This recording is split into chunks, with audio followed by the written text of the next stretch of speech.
వ్రతశాల ఇది నా యేసు నివసించశాల. దేవునికి స్తోత్రములు కలుగునుగాక, దేవునికి మహిమ కలుగునుగాక. సర్వశక్తిమంతుడు అయినటువంటి దేవాతి దేవుడు మనలందరినీ ప్రేమించి ఆయన ఇచ్చినటువంటి శుభదినాన్ని బట్టి దేవదేవుని స్తుతిస్తూ ఉన్నాను. ప్రియులారా, బెతెస్దా ఉదయకాల ప్రార్థన ఓటలు అనే కార్యక్రమానికి ప్రేమతో మిమ్మల్ని అందరినీ ఆహ్వానిస్తూ ఉన్నాను. యేసుక్రీస్తు నామములో మీ అందరికీ శుభములు వందనములు తెలియజేస్తున్నాను. ప్రియులారా, ఉదయకాల సమయంలో వేకుని లేచి దేవుణ్ణి స్తుతించి ప్రార్థించి కీర్తించి ఉంటారని దేవుని స్తుతిస్తున్నాను. ప్రియులారా, ఎందుకంటే ప్రతి ఉదయమున దేవునికి మనం కృతజ్ఞతాస్తుతులు చెల్లించవలసినది.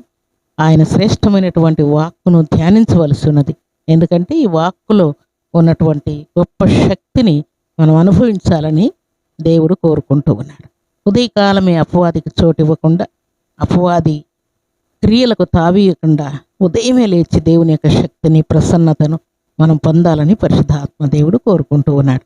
ఈ ఉదయకాల సమయంలో దేవుడు మనకిచ్చినటువంటి శ్రేష్టమైనటువంటి వాక్కును చదువుకుందాం. సామెతల గ్రంథం 13వ అధ్యాయం 18వ వచనాన్ని చదువుకుందాం. శిక్షను ఉపేక్షించువానికి అవమాన దారిద్రతలు ప్రాప్తించును, గద్దింపును లక్ష్యపెట్టువాడు ఘనత నొందును. దేవుడి శ్రేష్టమైన మాటలు దీవించి ఆశీర్వదించునుగాక. సర్వశక్తిమంతుడు అయినటువంటి దేవాతి దేవుడు ఇచ్చినటువంటి మాట మన జీవితాంతం పనికొచ్చేటువంటి మాటలు. ప్రియులారా, ఈ ఉదయకాల సమయంలో దేవుడు అంటూ ఉన్నాడు, శిక్షను ఉపేక్షించువాడు, శిక్షను వద్దనుకునేవాడు, శిక్షలో నేను ఉండకూడదు అనుకునేటువంటి వాడు అవమానమును దారిద్రము పొందుతాడంటున్నాడు దేవుడు. అయితే కింద మాట ఏమంటున్నాడంటే, గద్దింపును లక్ష్యపెట్టువాడు. దేవుడు గద్దిస్తే, పెద్దలు గద్దిస్తే, తల్లిదండ్రులు గద్దిస్తే, దైవ సేవకులు గద్దిస్తే, వృద్ధులు మనకు బుద్ధి చెప్తే ఆ గద్దింపును లక్ష్యపెట్టువాడు, గద్దింపును వినువాడు, గద్దింపుకు లోబడేవాడు, గద్దింపుకు విధేయత చూపినవాడు ఘనత నొందునని దేవుడు మాట్లాడుతున్నాడు. దేవునికి స్తోత్రములు కలుగునుగాక. దేవుని సన్నిధానంలో చేరిన మనమందరం కూడా గద్దింపుకు లోబడి ఘనతను పొందుదుముగాక.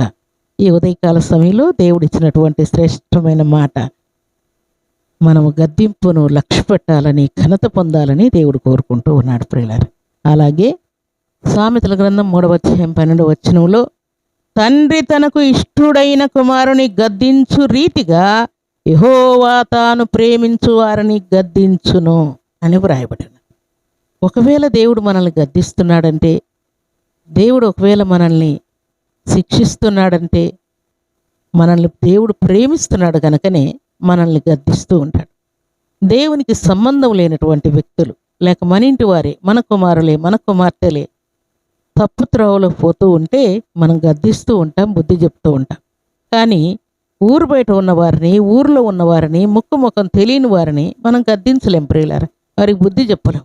ఎందుకంటే వారికి మనకు సంబంధం లేని వ్యక్తులు కాబట్టి మనం వారికి బుద్ధి చెప్పలేం. అందుకే దేవుడు ఏమంటున్నా అంటే, నిశ్చయము గద్దింపును లక్ష్యపెట్టువాడు ఘనత నొందును అంటూ ఉన్నాడు. కింద ఇంకొక మాట ఏమంటున్నా అంటే, సామెతల గ్రంథం 29వ అధ్యాయం 23వ వచనం చదువుకుంటే, ఎవని గర్వము ఆయనని తగ్గించును, వినయ మనస్కుడు ఘనత నొందును అని వ్రాయబడి. దేవుడు సెలవిచ్చినటువంటి మాటలు, ఎవరు గర్వంతో ఉంటారో వారందరూ అన్ని విషయాల్లో తగ్గించబడుతూ ఉంటారు. ఇంట్లో తగ్గించబడతారు, వీధిలో తగ్గించబడతారు, సంఘంలో, సమాజంలో తగ్గించబడతారు, కాలేజీలో, ఆఫీస్లో, బిజినెస్లో, పొలంలో, అన్నింటిలో తగ్గించబడుతూ ఉంటారు. ఎందుకంటే వారి గర్వం వారిని తగ్గిస్తూ ఉన్నది. అయితే కింద ఏమంటున్నాడు దేవుడు, వినయ మనస్కుడు ఘనత నొందునని వ్రాయబడింది.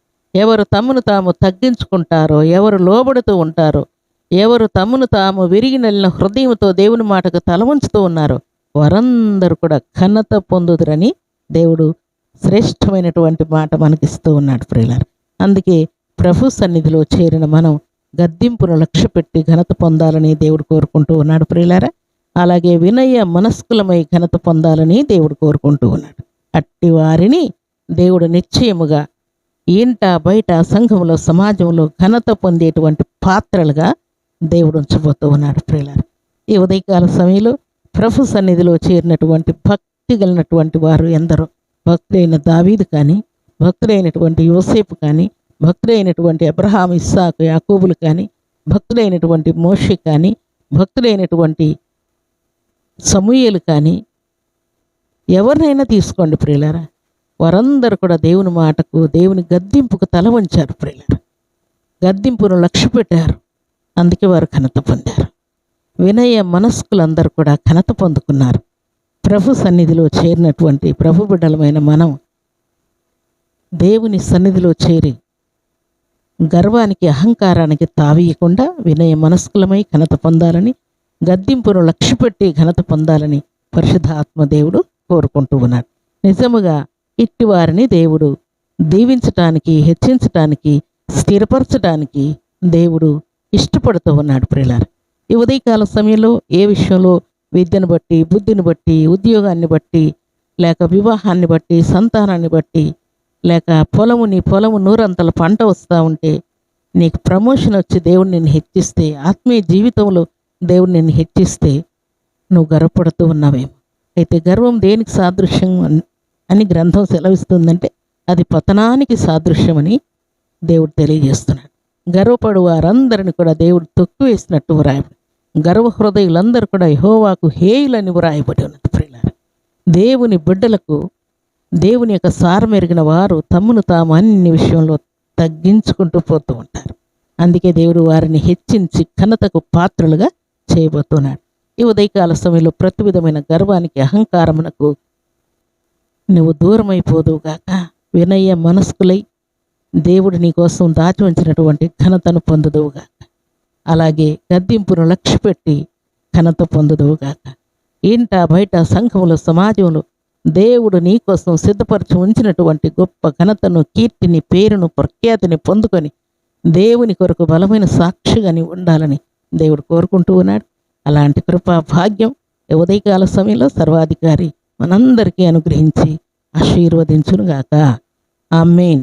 ప్రార్థన చేసుకుందాం. భూమి ఆకాశములను కలుగు చేసిన మా తండ్రి, మీ కృతజ్ఞతలయ్యా. ఈ ఉదయకాల సమయంలో మీరు ఇచ్చిన శ్రేష్టమైన వాక్కును బట్టి కీర్తిస్తూ ఉన్నాను.